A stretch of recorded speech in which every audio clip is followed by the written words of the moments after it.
this episode of my Pick 10 series. I will be talking about my 10 upset deaths. What is an upset death, you may ask? Well, it kinda sorta makes you feel just like this. An upset death is when you are watching a horror film and you become invested in these characters and all of a sudden they blindside your ass and they decide to kill this character off. Now, it may not always be that cut and dry, but for the most part, that is what an upset death is. So, I felt the need to talk about my 10 picks of my personal, the upset deaths that just crush me to my very core. Let's just get into it. Let's go.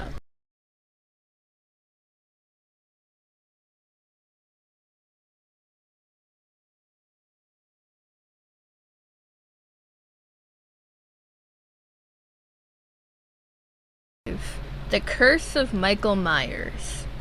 Now, this movie alone, it's not a favorite of the franchise. So, with the cherry on top, we've got Jamie Lloyd, in which I actually very much enjoyed her character. We have her in this one taking a much different route in the story of Michael Myers and with Jamie Lloyd. I don't understand what they were thinking. They must have been sipping too many drinks or taking some shots or, doing whatever they were doing, because they decided to go a very crazy route with this. And they ended up killing off Jamie Lloyd in a very dumb way, in my opinion. I mean, the death itself was okay, it was cool, but it doesn't make sense to me how they decided to end her character. That's just me. I feel like they could have done so much more with her, because, Jamie Lee Curtis didn't necessarily want to keep doing Laurie Strode, so why couldn't they have gone back and forth with Jamie Lloyd and also with Laurie Strode? It would even have been cool to see them reunite in another movie. That would have been cool. But no, they decided to end her character in this stupid ass fashion. I'm not even gonna say any more about it. Halloween Resurrection. The one movie of the Halloween franchise that you would cross the street to avoid because this movie is just poop. I used to be okay with this one, but now literally every single year I avoid it like the plague. And one of the reasons is how they did Laurie Strode so very dirty in this one. In the beginning, in the opening scene, they decide to kill off Laurie Strode. Let that sink in. One of the most iconic final girls in horror movie history, they decide to have her freaking fall off of the roof of the mental institution, and she gets a little smoochy smooch from her brother Michael Myers. In this one, I think they did say that they were brother and sister in this one. I think. Maybe I'm wrong. I don't know. But it's still weird, right? Come on. The whole brother-sister thing was back and forth, so I can't keep up. I just can't. But the way that they did Laurie Strode so very dirty, my mind is blown. I know that she wanted it because she didn't want to do it anymore. Jamie Lee Curtis was over this shit. She was just like, do what you will. I want to die in this one, but I just wish that she had. I feel like now she does appreciate the character way more, and I think that's why she decided to come back as Laurie Strode. But at this point in her life, I think she was just done with horror, and she was done with the character, she was done with Michael Myers. But I mean, could you give this character a little bit more respect, please? She deserves it more than any other final girl besides Sidney Prescott, of course. She deserves the utmost respect. And they did her dirty. I think we all knew this one was coming, okay? Final Destination, Alex Browning. I mean, just look at that article. Look at that damn article. His death was a falling brick, okay? Let that sink in. I cannot fathom why they did what they did to this character. I love Final Destination, and I love the characters. I love all of them. Even Billy Hancock with his goofy gooberness, and even Kerr Smith as the dick. I mean, everything was perfection. The way that this movie ended, the way that the concept was fantastic. And then they go and they kill Alex off screen, may I mind you. Like, it's not even on screen, which that doesn't bother me as much. Actually, it actually does. It does bother me. It bothers me the fact that we get told through just an article, a stupid ass article. I think Alex was screwed over. They screwed the pooch on this one, okay? Because he was such a great character, and I felt like he had so much more to give to this franchise. Who's with me? I'm not even gonna lie to you. This one still hurts to talk about. Like, that's how much this character made such an impact on this franchise. Yes, we are talking about Randy Meeks. He was the audience. He got us. He understood us. He was the one that he was just our best friend. Like, you know, he was our best friend in this movie, and the fact that we had to lose him in the second one, in Scream 2, we had to lose him, and it was even in the middle of the movie. Like, it wasn't like close to the end. It was in the middle of the movie. We lost this guy. He had so much more to give. I keep trying to think in my head how to justify it, how it makes sense. And I'm sorry, it still does not make sense to me. It doesn't make any sense. And I think that's why Kevin Williamson actually, to this day, he regrets, and so does Wes Craven. He even said it himself. They regretted killing off this character so soon because we needed him. We still needed Randy. Okay, he was the one he was meta. He was the one telling us the rules for the film. He was the audience in the movie. Like, he was talking to us. He was explaining things to us. Who were we left with? Okay? We're left with Mindy? No thank you. I'd rather have my Man back. Okay? I miss him, and I still, to this day, cannot watch his death. Like, I do watch it, but it's painful. Like, it is so painful. And speaking of painful, this one's even worse. Oh, where do I even begin for this one? Scream 5, radio silence. They took it upon themselves to kill Dewey Riley. Our deputy Dewdrop. They decided to kill him. Why? The whole thing didn't make any sense to me whatsoever. The fact that he's in the hospital, he's trying to be some kind of hero, they're trying to make him out to be this broken down man that just doesn't give a shit about anything anymore.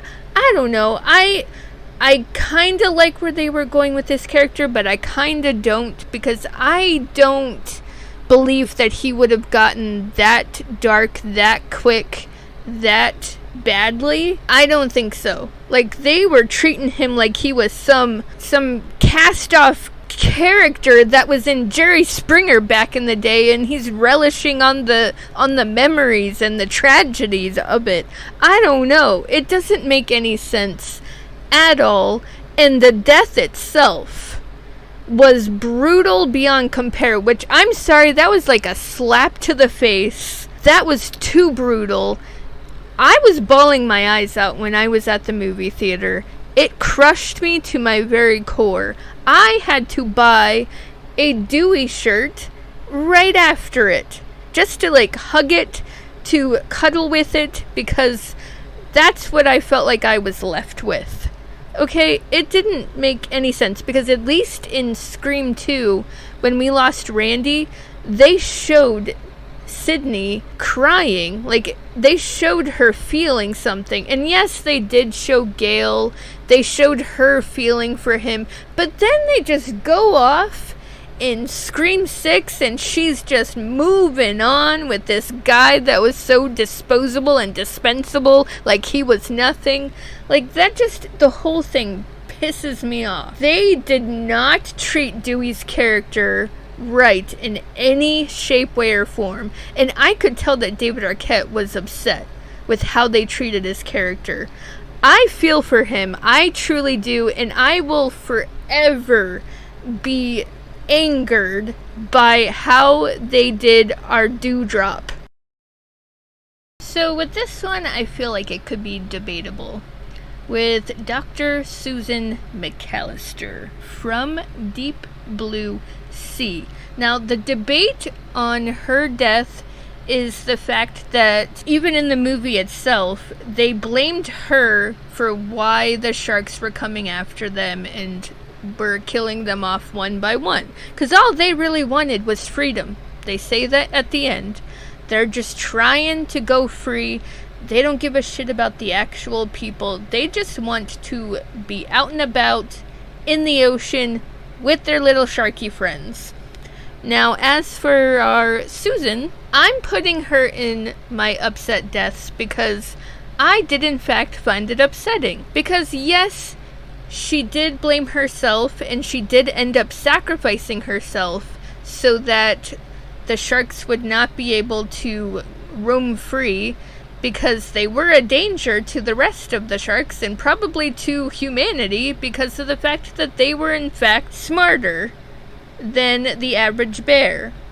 So, as for why it is upsetting to me, I absolutely still loved her character. I did get a coldness from her at times, but there was just something about how passionate she was about wanting to save people from Alzheimer's. Because she said that she had a father who, every time she was telling him about the death of her mother, he took it like a car wreck. So that to me was devastating. And the fact that she wanted to help others, she did in fact, sacrifice some lives along the way. She bulldozed a little bit, but there's nothing wrong with that. I like her character because she was coming from a positive place. She just didn't know how to handle nature, because nature ended up kicking her ass. Now, I did hear about an alternate ending, by the way, where she did in fact end up making it, and she ended up with our boy Carter, which I absolutely would have loved that. That's actually the ideal ending that I would have absolutely adored. That is not the ending that we received. And we ended up getting homies Carter and Preacher, the Preacher Man, yeah!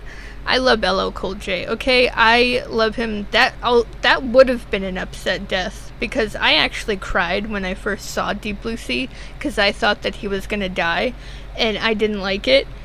And then I was like the happiest person on the planet when I saw him pop up in the water. No, wait, he didn't pop up in the water. That was Carter. He ended up saving Carter from the last shark. Yes, my mind has now come on track. But yes, I absolutely love Deep Blue Sea, and I love all of the characters. I love Samuel L. Jackson's death. I mean, that one blew me away because I did not see that coming. It was unexpected, and it was amazing. Are you a 100% Cotton fan? Well, I was. It hurts my very heart that they killed Cotton Weary in Scream 3 as the opening kill as well. And also alongside his girlfriend, Christine. I do like the way that they did it. I thought it was actually kind of cool. The fact that Christine thought that she was talking to her boyfriend, Cotton, but really was actually Ghostface. Ghostface was able to copy Cotton's voice and tricked Christine into thinking that her boyfriend was actually a psychopath that took his work home with him and became the character in full form. That is kind of cool. I do like that. But I don't know how I feel about Cotton ended up being the opening kill. Ugh. I mean, it's upsetting, but also it's just sad because he was finally getting his life on track, and he was in a movie, and he had a talk show, and he seemed to have had a good steady girlfriend. I mean, they had a nice house. I mean, did you see his place? It was pretty damn nice. He had all of that going for him, and then all of a sudden Roman had to come in and just kill him and bring Sydney out of hiding. But yeah, I mean, Liev Schreiber even said that he regretted having his character killed. I mean, he did actually ask them to do it, but then he ended up regretting it. I mean, I think it's because he wasn't sure of the success or the popularity that the franchise was going to get. And let's just say that Scream is very much known for making a great career, making great careers, I'm going to say plural, making great careers for actors that star in the Scream franchise. Because I will tell you, even in high school, I kept tabs on every actor that played in the Scream franchise because of the franchise. So I think that Liev Schreiber kind of, I mean, he did still get to be in two of them, but I mean, he was barely in the first one. He was really good in the second one. I love the dynamic between him and Sid in 2. I don't know how I feel about him dying in the third one, especially as the opening kill. I'm on the fence. So I might be biased here because I am a huge Sarah Michelle Gellar fan. Love her in Buffy. Love her in absolutely everything that she has ever been in. She is just amazing on all cylinders. 10 stars, 10 million stars. She deserves so much recognition, even for this movie. I Know What You Did Last Summer. She played as Helen Shivers, and she had one of the best character arcs, in my opinion. She literally doing better than Jolie James. So in my opinion, I do feel like she should have been the final girl. But hey, that is another story, another time. Blah, blah, blah, blah, blah. Now, as for her death scene, it is very edited. It is heavily edited. But, the chase scene, the prior, the building up to it, the suspense, that shit is phenomenal. Like her atmosphere that she created around her when she was running from this killer, the fact of the look on her face when she sees the fireworks and she's thinking in her head, oh my god, I'm gonna be free, I'm going to get away from this person, I'm gonna be able to make it out alive. No, that door shut right in her face and it smacked her down to the ground and it called her Nancy. She did not make it, unfortunately, and that upsets me beyond belief because I love this character. I absolutely love Helen. I don't think she got what she deserved. I believe that she should have still been in the second one, in my opinion. I think that she should have been in I Still Know What You Did Last Summer. I mean, can you imagine the fact that we're all thinking that Julie James was the main character all along, and then all of a sudden, I mean, picture this. She sees the fireworks. She's running towards it. Then she sees the killer. The killer's got her cornered. She kicks him in the fucking balls, and then she is able to escape. She runs for cover. She tells everybody else what's going on. And she teams up with Ray. And they kick some ass. And Julie can just go back to her dark corner and be emo. Okay? I'm sorry, but I just would have liked that a little bit better. Who's with me? So I consider this one debatable as well, because of the fact that Dennis technically saw his own death. Like, he knew he was gonna die. That goes without saying. But it's just the fact that his little speech when he puts Arthur behind the glass case and he tells him, stay behind here, and then he has to go and get killed by two enormous freaking ghosts that obliterate him beyond freaking repair. Like, I can't even watch that scene. I can't even watch his death scene because I love Matthew Lillard way too much, and it is just too hard for me to see. But the fact of just seeing him wiping his glasses, even though he doesn't even need them anymore because of the fact that he's a ghost himself, he's wiping his glasses and he's telling Arthur, go get your kids. They need you. Like, it's just, he's pep talking him while he knows that he's dead.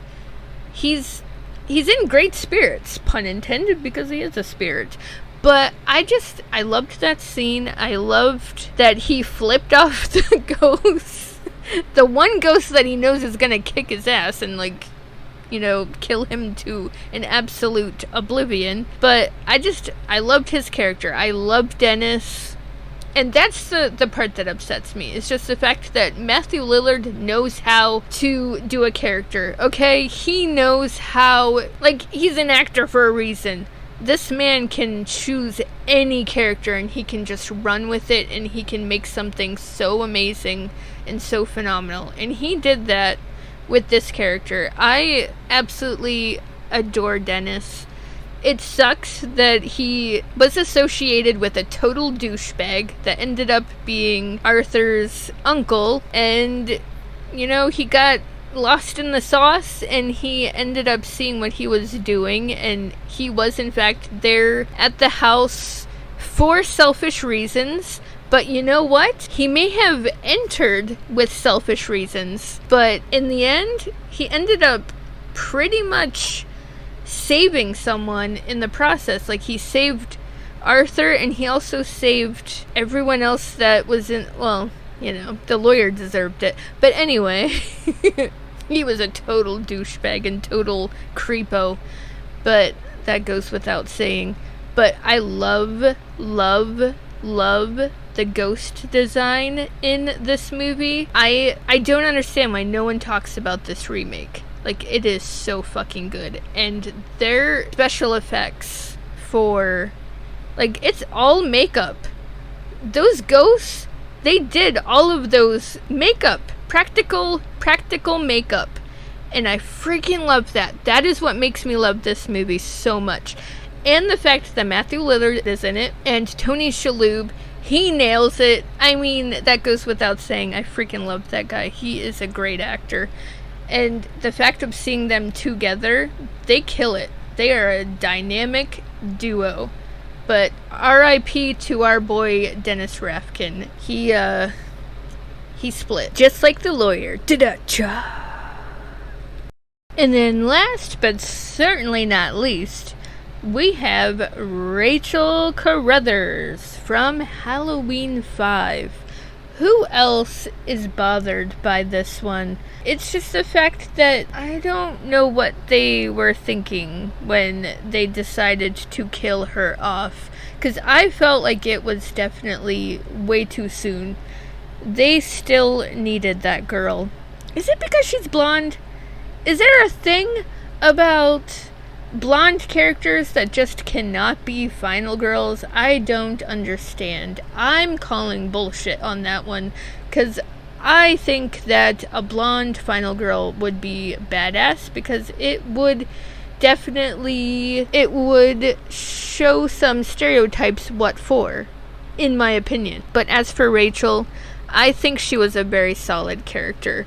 She was taking care of Jamie, and she was also trying to be a teenager. She was trying to sort her life out, even though she was still young and she didn't really get to have much of a life because she was basically a backseat mama.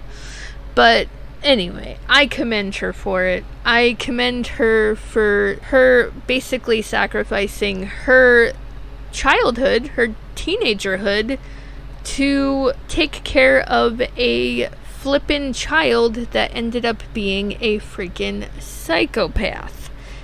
Anyway, I don't think that Rachel should have died, and I certainly do not think she should have died in the way that she did die. I think it was all bullshit. But that is just me. I think she was a very solid character, and I wanted to see more from her. I think we could have at least got 2 more movies with her in it, but that is me. I still, to this day, believe that she is a well-deserved final girl. So that's all I have for you today. I hope you enjoyed my Pick 10. This is episode 1, Upset Deaths. I hope you enjoyed it, and stay tuned for episode 2, because I think it will be a summer blasty blast.